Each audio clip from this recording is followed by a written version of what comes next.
Sur cette île, de seulement 40 km de long et 20 km de large, règne tout au long de l'année un climat chaud et humide, favorable au développement d'une végétation luxuriante.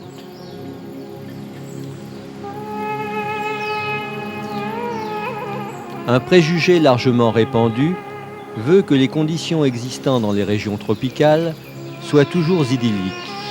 Mais la réalité peut être bien différente des habituels clichés paradisiaques.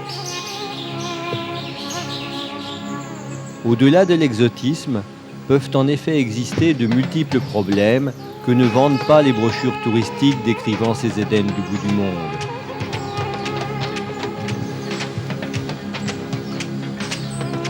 L'homme ici ne travaille que pour la seule satisfaction de ses besoins.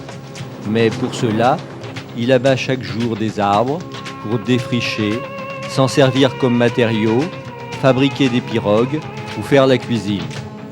Cette déforestation constante, aidée par la forte pluviométrie, conduit, malgré l'exubérance de la végétation, à une lente mais inexorable désertification.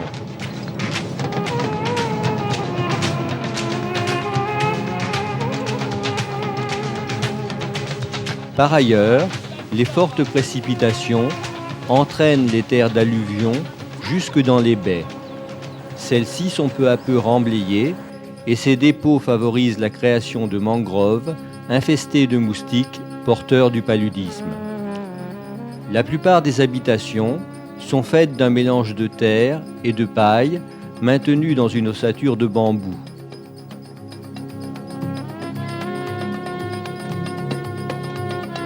La couverture est d'origine végétale.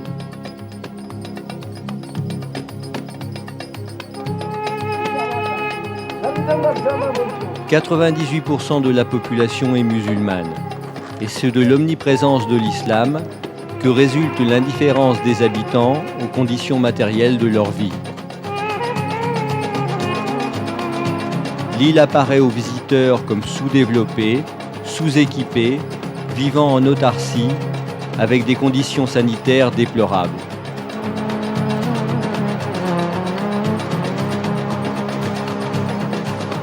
La population, qui était d'environ 10 000 habitants en 1900, 30 000 en 1970, 75 000 en 1985, en compte aujourd'hui plus de 95 000 et les hypothèses de cette progression démographique sont alarmantes.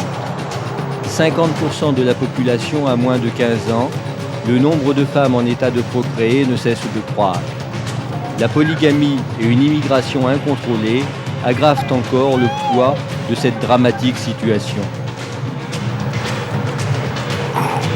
Nous sommes ici à Mayotte, dans le canal du Mozambique, entre l'Afrique et Madagascar.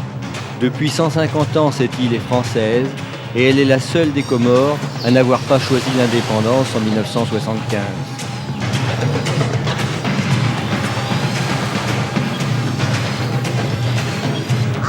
À seulement 2 heures de vol de La Réunion, une île française sombre dans l'oubli.